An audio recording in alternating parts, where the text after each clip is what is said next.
phone boom while it's live to prevent hearing damage to the interpreters. Today's meeting is taking place in a hybrid format according to House of Commons rules that were adopted. Members are appearing in person in the room and virtually, as well as witnesses. I would like to remind all those appearing that you have the option to choose to speak in the official language of your choice. In the room, use the headpiece and choose the official language of your choice. If you're appearing virtually, click on the globe icon on the bottom of your surface and choose the official language of your choice. If there is an interruption in interpretation, please get my attention. We'll suspend while it's being corrected. Pursuant Standing Order 1082 and the motion adopted by the committee on Monday, February 12, 2024, the committee is continuing study of federal housing investments. I would like to welcome the following witness. We have in the room Steve Pomeroy, Industry Professor, Canadian Housing Evidence Collaborative. David Horwood, Director, Effort Trust Company. And from the Canadian Alliance to End Homelessness, Tim Richter, President and Chief Executive Officer. We will begin with Mr. Pomeroy for 5 minutes or less. Mr. Pomeroy, you have the floor. Point of order, Mr. Chair. Yes. Yeah. Mr. Chair, I just wanted to note that we're having this echo, and I just want it to be on record. And then I noticed that we now have virtual interpreters today, and we're having the same issue. So I would just like that to be on record. Thank you. Thank you, Mr. Pomeroy. 5 minutes or less. Thank you, Chair, and thank you, Committee, for inviting me today. I think the topic you're studying is important, not because we can change what we did in the past, but we can learn from the past to make sure we don't repeat these errors in the future. And the big error is the absolute lack of transparency and reporting out on what we have been doing with federal investments and the number of units that were created over the last 2 decades. That data reveal that if we maintained the level of investment that we did between 1990 and 1994 before the termination of social housing programs, roughly 10% of completions in those years, we would have actually added another 330,000 units to our stock of non-market community housing in this country and got us total to about 1 million units in total. I have shared with the committee members a brief that has the bilingual data with the data for these particular years. And I'll come back to some specific recommendations about how I think we can improve transparency going forward. In terms of the 3 questions that your committee has asked, how much federal investment did we make? How many non-market units of non-profit and co-op did we create? And how many private sector rental units did we create? I have put together a detailed data piece that I've shared with you. This data was not easy to put together. I had to mine many sources, identify areas where CMHC officials themselves didn't even know the data existed within their various files, because I used to work there in the early 80s, 90s, and I kind of knew where it was. So it's not readily transparent, and it was a difficult task to put that together.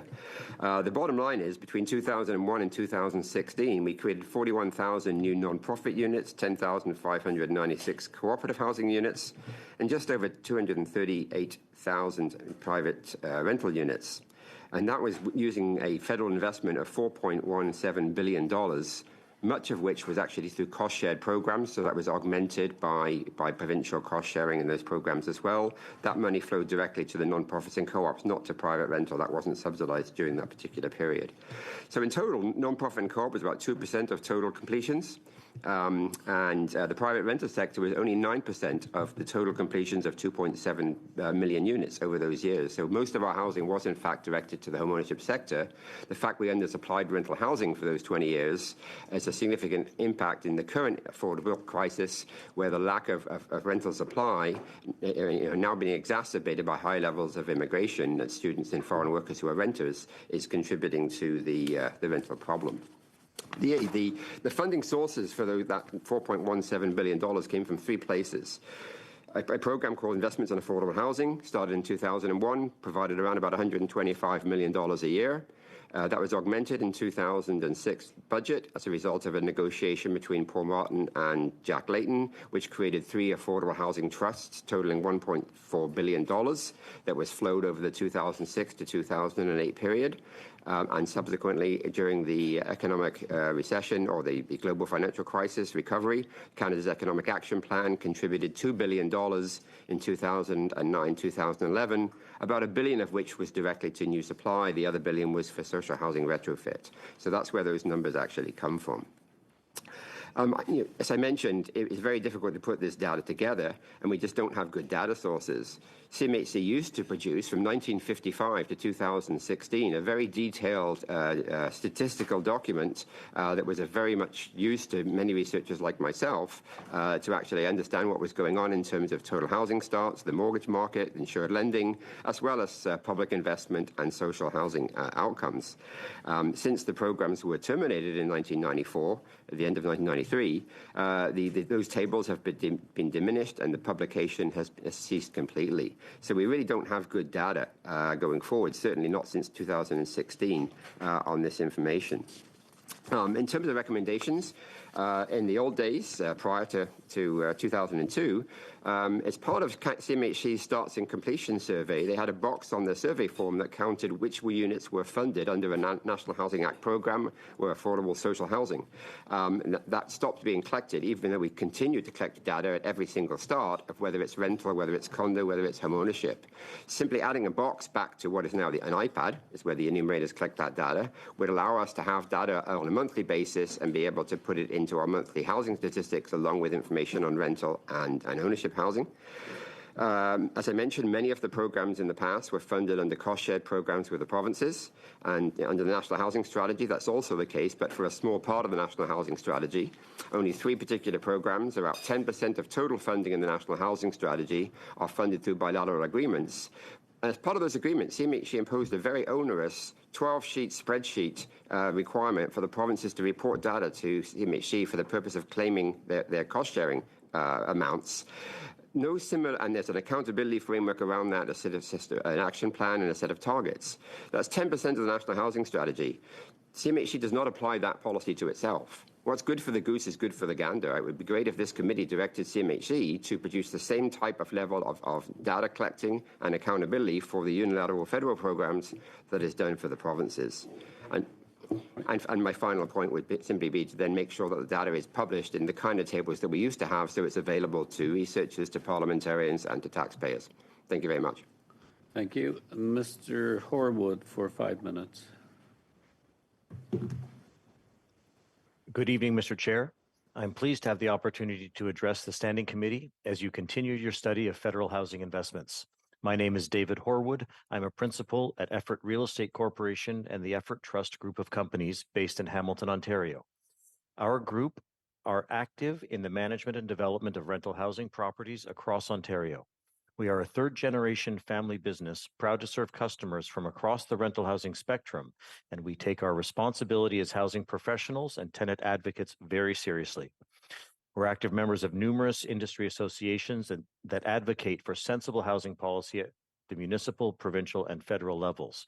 As has been shared to this committee in the recent past, purpose-built rental housing plays a critical role in Canada's housing continuum, with more than 10 million Canadians living in private market rental housing.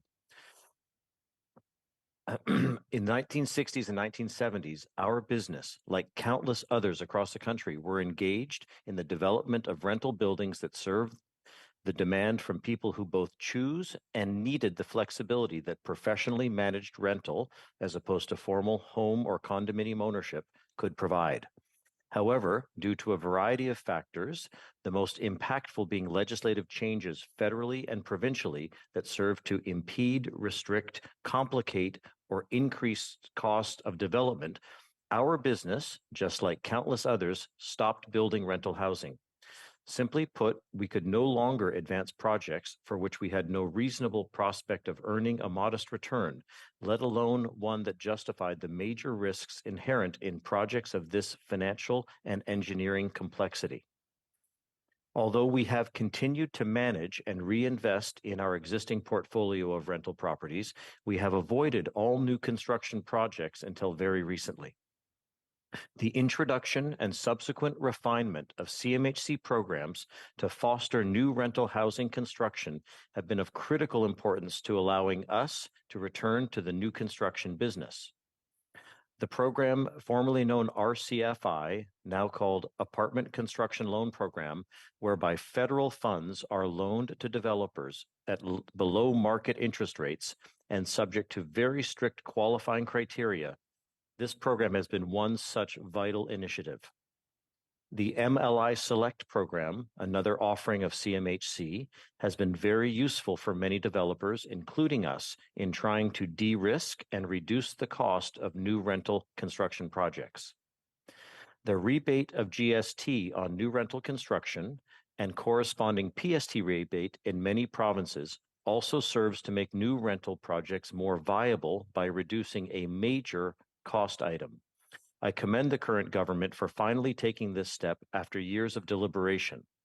However, the regulations about this rebate remain incomplete, and this will only delay new projects from starting, further delaying the vital increase in supply which it is intended and should create.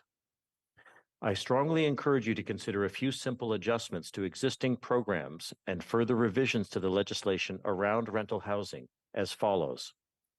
Firstly, the Apartment Construction Loan Program was revised in April to require that applications be virtually ready to start, or shovel ready, as is said in the industry.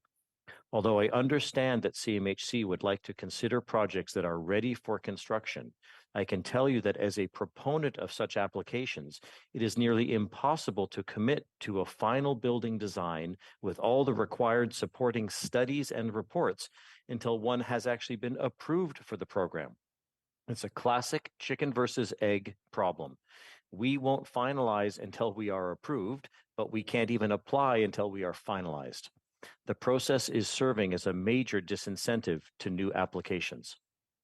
Secondly, just last week, changes to the MLI Select program of CMHC were introduced, and they have already been widely criticized by the development industry. One major change has the consequence of reducing the potential rental revenue that can be charged, and the result is clearly a roadblock to projects being financially viable. The outcome will be dire. Far fewer buildings using this previously advantageous financing program will be contemplated. And lastly, the rebate of HST is planned to apply strictly to projects that started September 14th, 2023 or later, the date of announcement. Developers who started rental projects earlier in 2023 or in 2022 that won't be finished until this year or next year do not qualify for this critically important incentive. I suggest that consideration be given to allow projects that started before this arbitrary date be allowed to qualify under the strict condition that any incentive be mandated to apply on an incremental additional rental project. What would happen? We will see experienced, proven builders be incentivized to build more buildings, resulting in more supply and more choice for rental households quickly. I'm mindful of the time and would love to talk further about taxation of new projects and the MERB program that would lead to far more construction very quickly. I will limit my remarks, and I thank you for the opportunity to share my comments. Like you, I'm eager to work together to achieve a measurable improvement in the housing market during what we would all agree is a period of crisis in affordability, in supply, and instability. Thank you. Thank you, Mr. Horwood. We'll now go to Mr. Richter for five minutes. Well, good afternoon, and thank you for the opportunity to speak with you today. My name is Tim Richter. I lead the Canadian Alliance to End Homelessness. I'm happy to join you from Calgary. So homelessness is a housing affordability problem. It's driven by high rent and low vacancy. It's not caused by mental illness or addiction. So the surge in homelessness we're seeing today and in 10 cities, as your study is discussing, is the result of the cost of living crisis. So I'm going to discuss this with a bit of an analogy. So you've all seen, you know what I mean when I talk about musical chairs, right? Musical chairs, you get 10 kids around 10 chairs. And imagine in this game, there's one little kid, a girl named Alice, who's got a broken ankle. So the music starts, they take a chair away, The music starts and the kids all sit down except Alice. So if you asked Alice, you said, "Well, how come you're not in a chair?" She'd say, "Well, it's because I've got a broken ankle and I couldn't get to a chair fast enough." But is the issue, is Alice not in a chair because she's got a broken ankle or because there's not enough chairs? Fact is there's not enough chairs. So when we measure inflation using the consumer price index, right? Unfortunately, the CPI measures inflation based on a middle income basket of goods. For low income Canadians, 80-90% of their income goes to pay for food and housing costs. So for them, the inflation rate isn't 2 or 3 or 4 or even 6%. It's tied to the cost of the two biggest ticket items that they have to pay for, food and housing. Now, depending where you live, we've been seeing food increases 10% a year and rent increases over 20%. And that's what low-income households are facing. That's their real inflation rate. And they have far less ability to absorb these incomes. So now imagine you're struggling with a health issue. You don't have friends or family to rely on. You're in a low-income household. You don't have any spare income at the end of the month, or maybe you struggle with addiction or acute mental health concerns. When rents skyrocket and availability of units decrease, low income households or people with other needs end up forced out of their homes. And like Alice, they can't compete when there aren't enough affordable housing options or chairs. I'm old enough to remember a day when mass homelessness like we see it today didn't exist. The roots of our current homelessness crisis and the surge you see in 10 cities, as you're talking about, are tied to the roots of our housing crisis. And that began in 1980 with the federal withdrawal from incentives to support rental housing construction, and then subsequent reductions in affordable social co-op housing investment through the 80s, and the elimination of federal affordable housing programs in 1995, 1996. Right? As Steve could tell you in great detail about all of the housing programs in between then and now, this is a problem that's over 40 years in the making. So if we want to solve homelessness, we need to ensure that we have a healthy housing system and a system where there's affordability and choice from social housing to ownership. The whole system needs to be healthy. If the ownership system isn't working, isn't affordable, people stay in rental. If the rental system isn't affordable, isn't balanced, there isn't a balanced market, the burden falls on the non-market and people are pushed out the bottom. So to resolve these, we need a clear federal strategy to eliminate homelessness. And importantly, as the Auditor General has highlighted, we need to connect the housing strategy with the homelessness objective and the homelessness strategy. And we need to have an approach that's grounded in cooperative federalism. And this is perhaps the greatest weakness in the federal government's approach today. Solving homelessness requires a national strategy with an approach similar to disaster response, where there's a plan and there's an agreement between the different levels of government on who does what within their different jurisdictions. So if you imagine any natural disaster as it plays out, the local government leads, the community leads, and provincial and federal governments come in and support, right? That's a key to the approach to ending homelessness. The federal government needs to also return to the federal government's return to housing leadership with the National Housing Strategy and the new housing plan are welcome and long overdue. There's a lot in there. I think that's really positive, and previous speakers have talked about it. And it should be successful, I believe, if implemented well, in expanding rental and non-market housing construction, but that'll take time. In my mind, the Achilles heel of the housing plan and the housing strategy is the absence of federal, provincial, territorial coordination and collaboration. You could implement measures like the GST reduction, for example, or accelerated capital cost allowance, but if developmental charges eat up all of that freed up space, you're no further ahead. But I'll leave you with three quick recommendations. First, I would recommend a national strategy for the prevention and elimination of homelessness, built in collaboration with the provinces and territories, with cities and experts as well, including people with lived experience, where municipal government or community leaders lead the response to homelessness, and other levels of government come in their areas of jurisdiction. Like when you're fixing your plumbing or your electricity, you need to turn off the electricity, you need to turn off the water before you can fix the system. We really need a measure that's going to slow the flow of people into homelessness.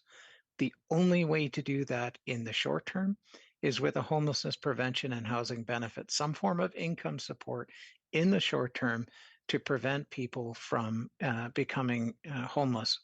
The vast majority of people who are on core housing need, who are at risk of homelessness, are in housing. And final point, a national housing court, a true national court built with the provinces and the territories that addresses the health of the whole housing system, that must include the creation of at least 655,000 units of social and affordable housing. Thank you very much. Thank you, Mr. Richter. We'll now begin with Ms. Gray for 6 minutes. Thank you, Mr. Chair, and thank you to all the witnesses for being here today. My questions are for Mr. Richter. Just to confirm that you said in your opening statement that the cost of living crisis is the biggest reason for the homelessness crisis. It would be cost of living crisis compounded by the housing. So it's created by the housing crisis and it's been compounded by the cost of living crisis, yes. Great, thank you. The Parliamentary Budget Officer's report on the government's homelessness program, the Reaching Home program, found that since 2018, the number of homeless Canadians has increased by 20%. Does this increase reflect homeless numbers for what your organization is seeing as well? I think that is a very conservative estimate. I think the numbers are quite a bit higher. Our data on homelessness in Canada isn't great. We've seen increases in some of the communities we're working with, increases in chronic homelessness from 50 to 100%. Okay, thank you. That was actually going to be my next question, so thank you for answering that. Homeless encampments have become increasingly common. Is this the highest number of encampments that you've seen in Canada? Yes, in my memory, yeah, I would say that's fair. Okay. The Liberal government's national housing strategy initially set a target of reducing chronic homelessness by 50% by 2027 to 2028. Is Canada on track to meet that target? Short answer is no. I think that the critique of the federal government's homelessness approach that was put forward by the Auditor General is probably the most comprehensive. I would say the couple of challenges. They said they wanted to reduce chronic homelessness by 50%. The question is 50% of what? I'm not sure they have a good baseline. They have point-in-time counts, but in my mind, those aren't the most accurate approach, but they are good for what they are. The other thing I think is important is that the federal government, Reaching Home is a program. It's not a strategy. And it's the challenge that the Auditor General highlighted that I think is accurate is that the government's homelessness goal wasn't matched with their housing plan. So that if homelessness is a housing problem, your housing strategy has to reflect your homelessness objective. Right. And I don't believe that to be the case at this point. Great, thank you very much for that. The Liberals put Infrastructure Canada in charge of the government's program for reducing and ending chronic homelessness. However, Infrastructure Canada has not adopted reducing and ending chronic homelessness as a performance indicator for its homelessness program, which is listed as one of their core responsibilities. So in your opinion, shouldn't a government department in charge of reducing and ending chronic homelessness have that as a performance indicator for how their programs are doing? Yes. Thank you. I agree. Infrastructure Canada is also running the Veteran Homelessness Program, and yet we've heard that more homeless veterans are being found all the time. Do you believe Infrastructure Canada is administering that program well? I haven't seen that. Well, in full disclosure, we will be receiving some funding from that program to support communities in ending homelessness for veterans. I was also involved with the unanimous House of Commons motion in 2019. I am concerned that there was a motion in the House of Commons in 2019 calling for the federal government to eliminate homelessness for veterans and create a program. That has taken a couple of years now, and the money, to my knowledge, has not moved into communities yet. So the program hasn't been implemented, so I can't tell you if it's working or not. Okay, thank you for that. Infrastructure Canada, actually, I'll move on to something else here.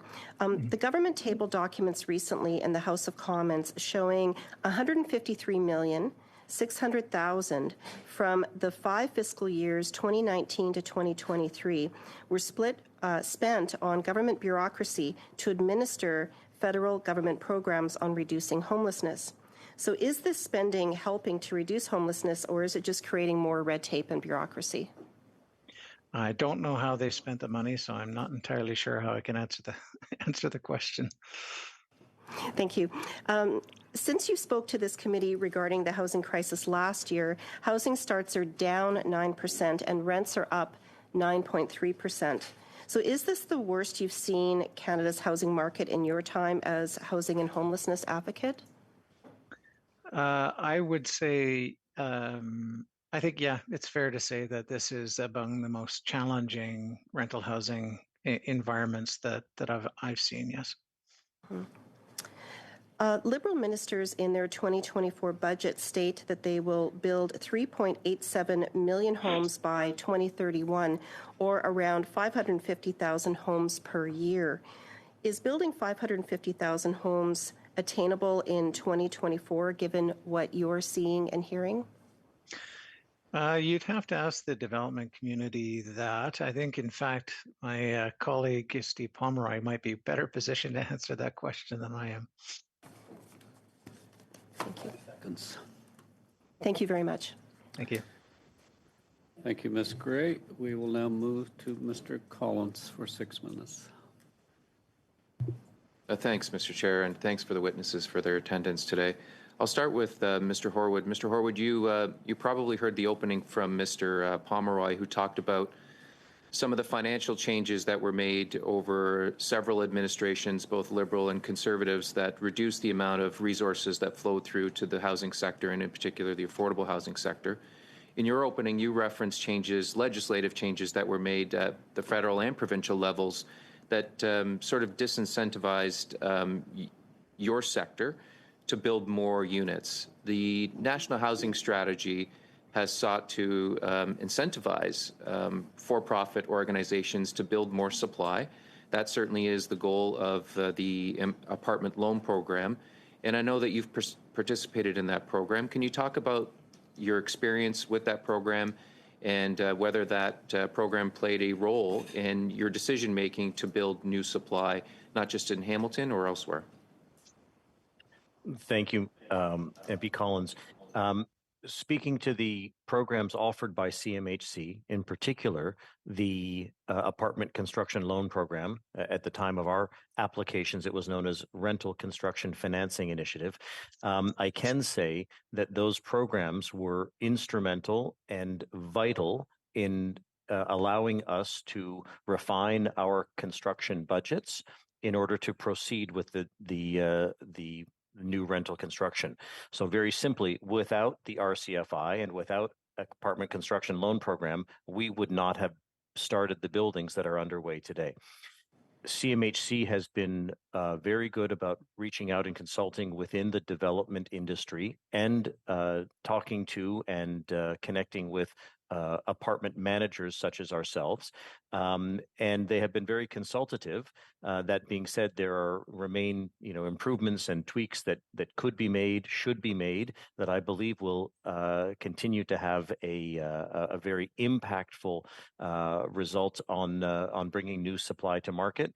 And changes that get made are sometimes hard for us to understand in short-term doses, but when we have a better opportunity to review and consult with CMHC and to do that more regularly, I do believe that they'll listen and that they will try to find ways to continue to improve the programs.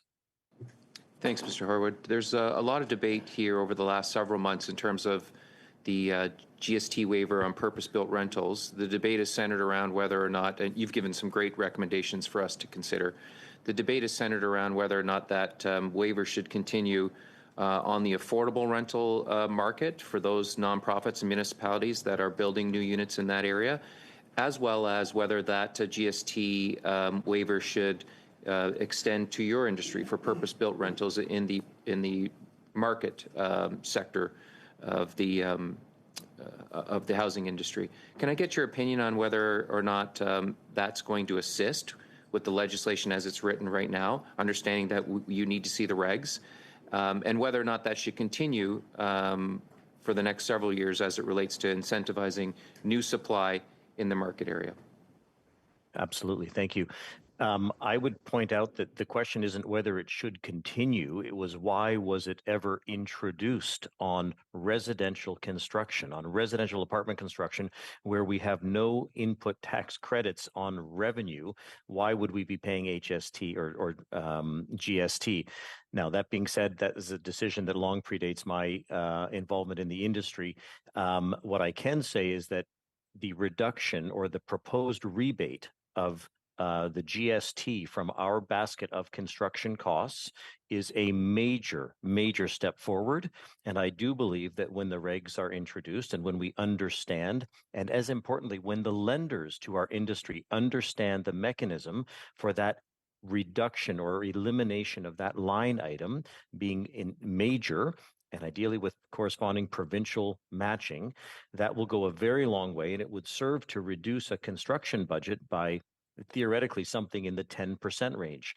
That is a major reduction in expense, and that should bring projects that were marginal or slightly below a reasonable threshold, both from a developer's perspective as well as from a financing perspective. It should allow those projects to go ahead. So I do think that is a critical lever that is being pulled. And I do hope that the regulations relating to it get defined very quickly.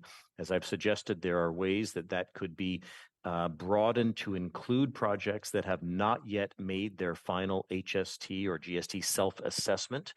And if there was some way that those that the potential incentive or the potential reduction in cost could be grandfathered to existing projects, so long as it gets reinvested in a subsequent and incremental new construction project, I think that would serve to bring experienced builders back to the table very quickly and ultimately bring more supply to the table.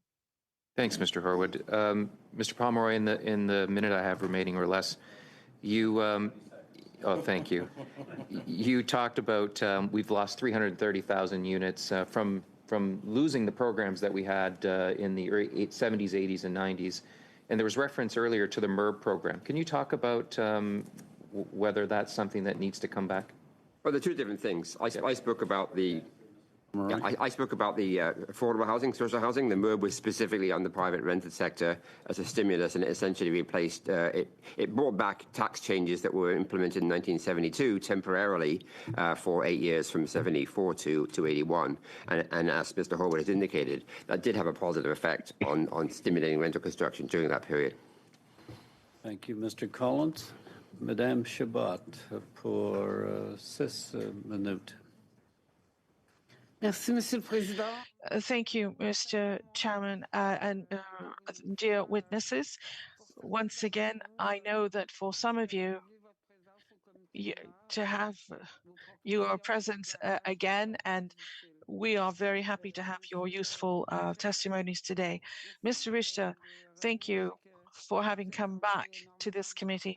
I know how important your association is on the issue of homelessness. This is a very preoccupying subject, of course, because this phenomena, even though it did exist previously, has shot up in importance in many, many regions in Canada. And in Quebec, we have more than 10,000 people, which is not inconsiderable. And the report, the parliamentary budget report for May 2024, and I think we talked about it, that we have a national strategy on housing, and the initial goal was to reduce by 50% homelessness by 2027-28, and the government is talking about 2030 now. So in any case, the parliamentary budget officer has said that we must reduce chronic homelessness by 50% by 2030, and it would mean $3.25 billion a year to fix this. That's just 7 times what we have budgeted right now in the National Housing Strategy. What do you think of this remark? Well, thank you for your comment. I'm thrilled to be back. Honestly, I think the parliamentary budget officer's report was actually quite flawed. Reaching Home is a program, and by itself won't solve homelessness. So you could add lots of money to Reaching Home, and you likely wouldn't solve homelessness unless you solve the housing crisis. And to my mind, you need to, a critical component of that is going to be increasing, probably doubling, the percentage of social and deeply affordable housing in Canada's overall housing system. That would be about 655,000 units, which is on its own probably $700 billion worth of investment, and not something that the federal government can do on its own. What I think is important here is that the homelessness goal, the homelessness objective, and I'll remind the committee as well that the government, in a speech from the throne that I believe was in 2020 or 2021, committed to the elimination of chronic homelessness.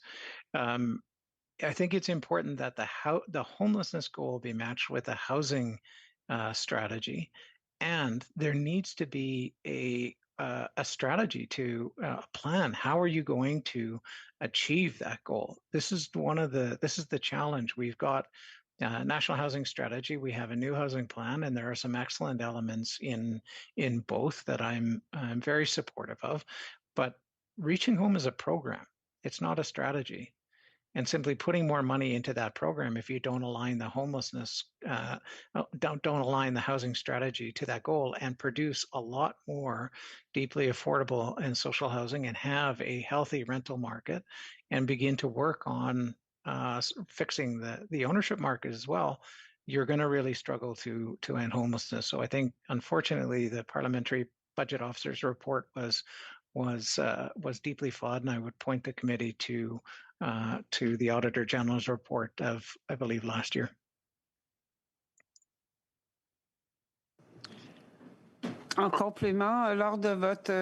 So during your appearance, we were looking at the issue of the financing. You had made 7 proposals to remedy to the lack of affordability in housing.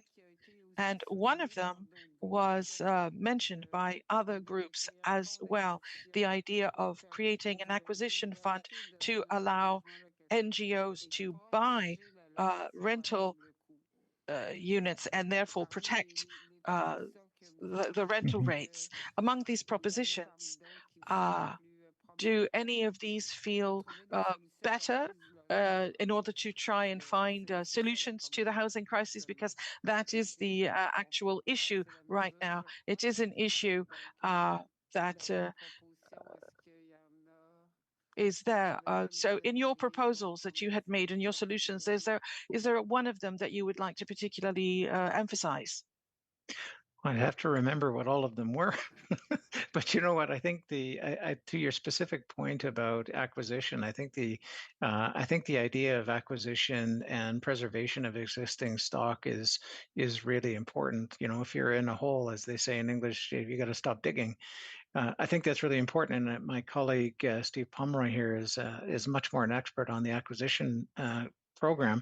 I do think you'd have to do it at a much larger scale than is currently envisioned in order to materially support or stop the erosion or the loss of housing at scale. But I do think, again, you know, getting back to the housing crisis, ultimately we need a healthy housing system. We need adequately affordable social and non-market housing, which would be on the scale of 655,000 units. In my mind, we need a healthy, balanced rental market, and there's been some really important progress made there in the government's current housing plan. And we need to ensure as well that there's a healthy ownership market, because the whole housing system is a system and it's interconnected. Merci, Madame Chabot. Madame Zarrillo for 6 minutes, please.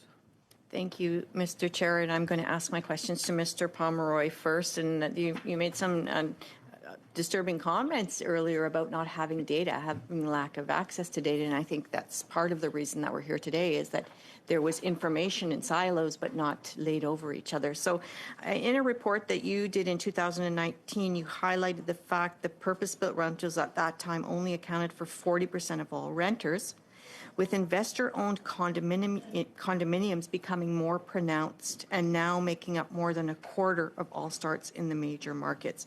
So I just wanted to ask Mr. Pomeroy, do you think there are current federal policies encouraging the development of unaffordable housing? And I guess what I mean by that is the market lens, the market housing, fixing this problem?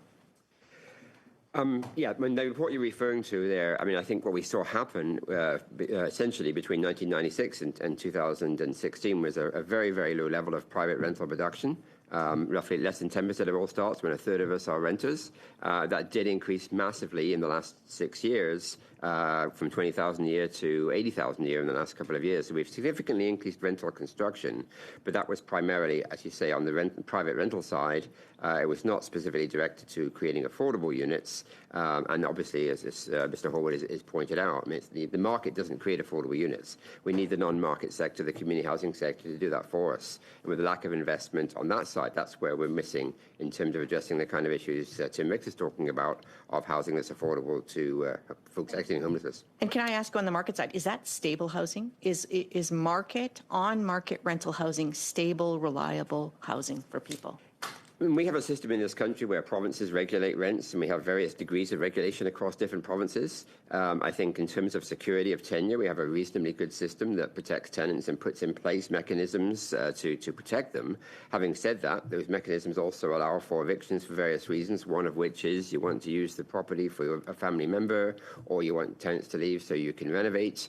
And our rent deregulation mechanisms, when that happens, allow rents to go up massively. And there is a sort of an unintended consequence of that regulation that does allow nefarious landlords to significantly raise rents, which is contributing to these 20% increases in rents. So, yeah, it's not working very well. Thank you. And can I ask, do you think there's a federal place, or there's a place for federal regulation there in securing tenure and stability for renters? I think it's a difficult thing for the federal government to do. This is an area clearly of provincial jurisdiction, but I think Tim Richter made the point that we need a much more cooperative federalism, with the federal government working with its provincial partners to say, look, this is your jurisdiction. You're all saying we've got an affordability crisis. Let's work together on this. And there certainly is precedent. As I mentioned it in a previous appearance of this committee.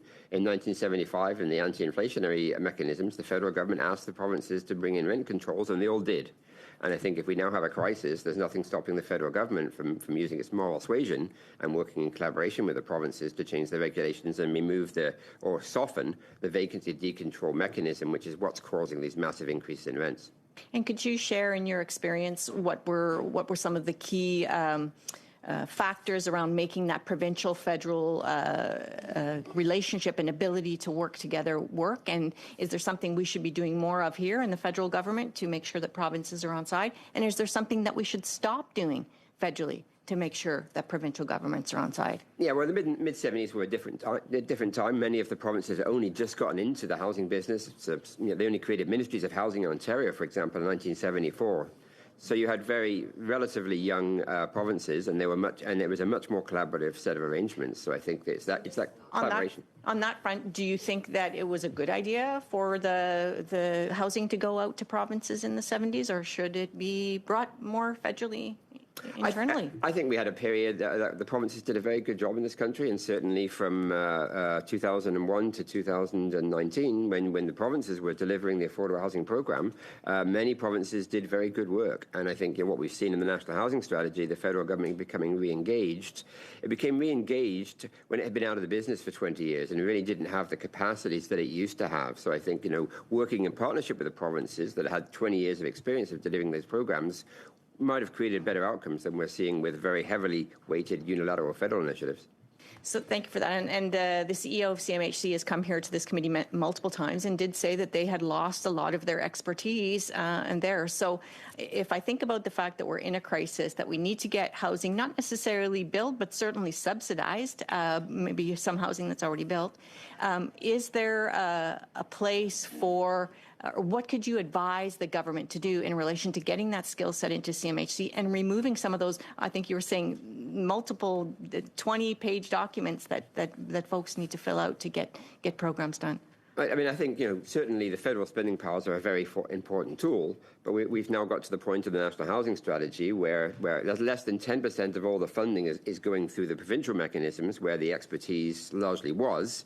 90% is going through the federal mechanisms where they really do lack that capacity. So I think rebalancing that, ramping up some of the programs that are funded under the bilateral agreements, particularly the Canada Housing Benefit, one of the bilateral programs that Tim Richter alluded to in terms of homeless prevention, would actually go a very long way to helping much more quickly address the affordability crisis than the federally focused loan-based programs that are predominantly supply without any affordability criteria or very minimal affordable criteria. 5 seconds, Madame Cirillo.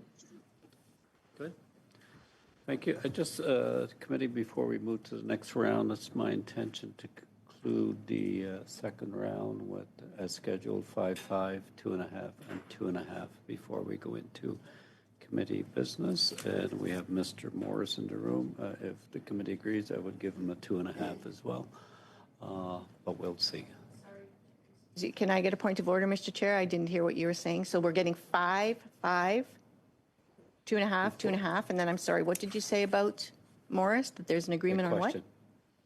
I will go to Mr. Morris for a question as well. Okay, and was that approved by the committee or? No, I'm suggesting as chair, if the committee objects, the committee controls its own domain. Okay, I object, Mr. Chair. Okay, well, then we'll conclude with the round as scheduled. Thank you. Just a question. Is it like, do we vote on it to see if he gets time? I'm okay with him speaking. No, you need unanimous. Unanimous consent? No, I'll move to the schedule as it's scheduled. I have no any time. member can share as they choose, but I'm reluctant to allocate without consensus of the committee. With that, we'll begin with the regular. Madame Falk with 5 minutes, please.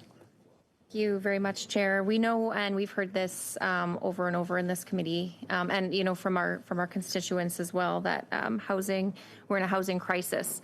We know that having a place to call home should not be out of reach for Canadians, and we do know after 9 years after this Trudeau government promised to lower the price of housing, rents and mortgages have doubled and not lowered. CMHC has said that to maintain current home prices, which are already too high, Canada has to increase home building by 50%.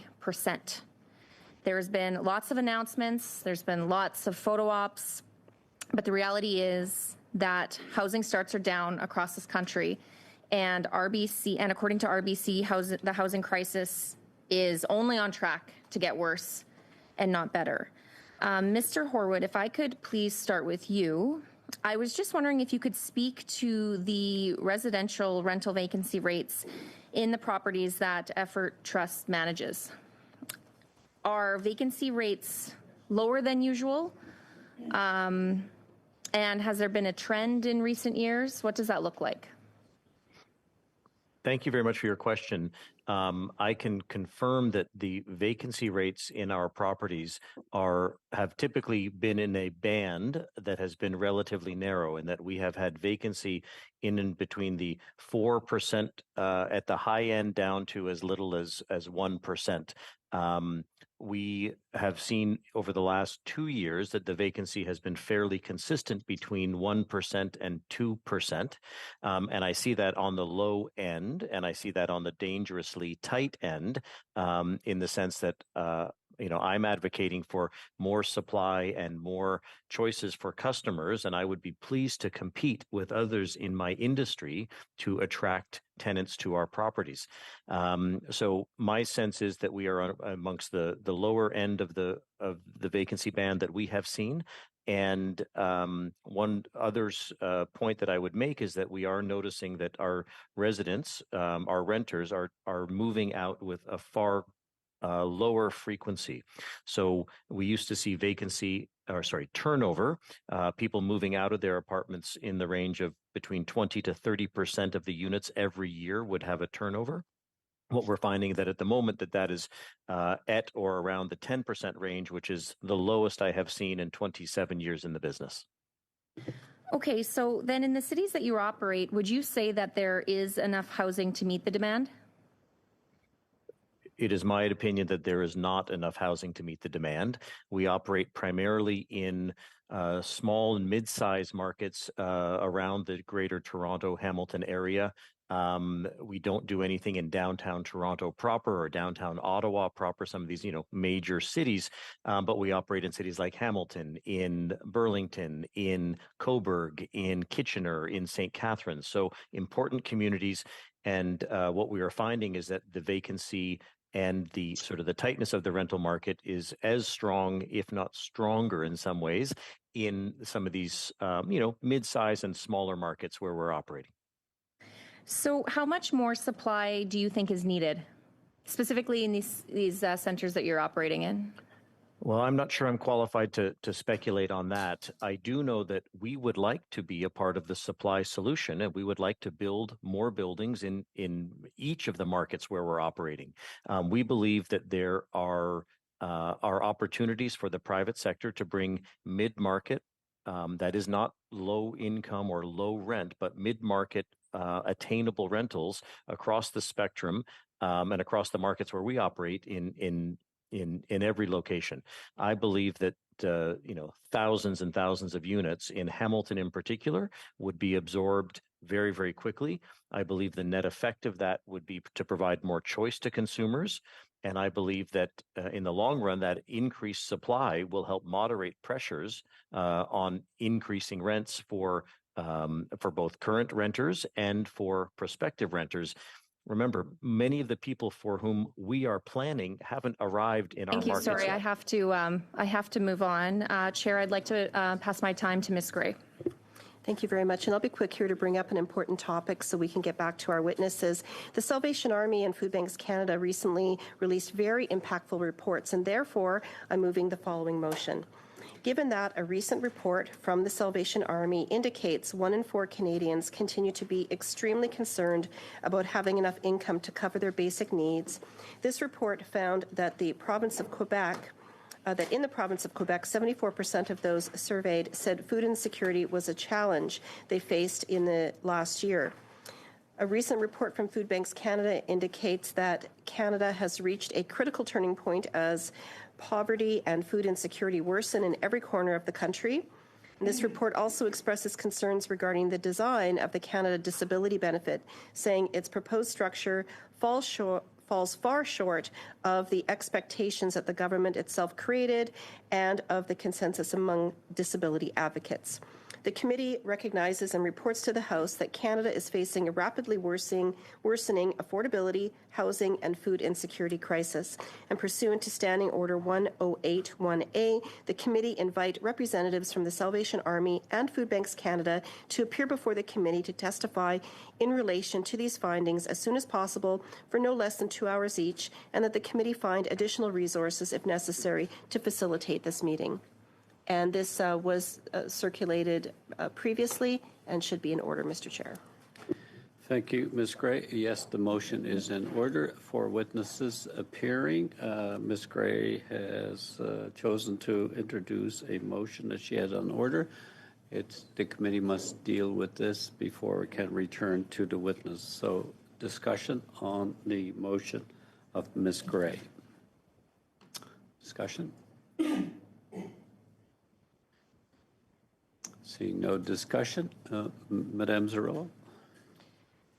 Mr. Chair, I've got some questions about the procedure today. So we've got a motion right now, but we came to this committee and we didn't have a consensus or a discussion about going 2 hours. And we were just told that we're doing 2 hours. So I'm not sure if we are going to have the opportunity to discuss this motion for more than our limit of what time is it going to end in 4 minutes. So I just would like to get some clarity on how long can this open portion of the committee meeting go? And do we need to have the unanimous consent to go for 2 hours today? Because that was something that I wasn't told about in advance.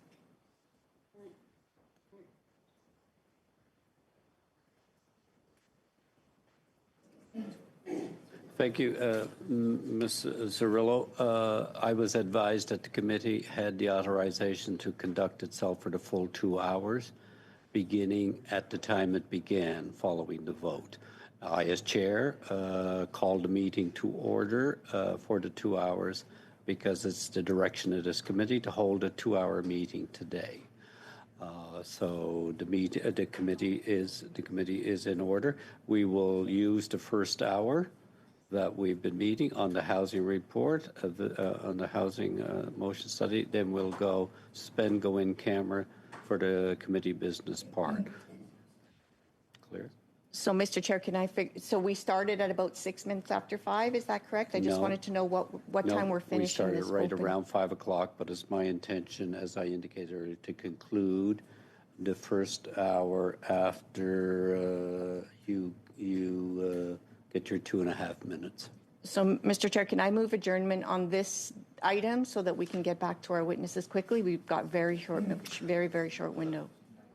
Yes, motion to adjourn debate on this motion is in order. Did you call it?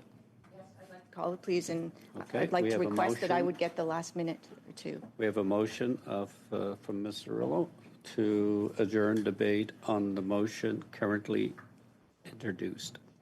Record a vote on the motion of Ms. Zarrillo. Mr. Fragiscatos? Yes. Mr. Long? Yes. Mr. Collins?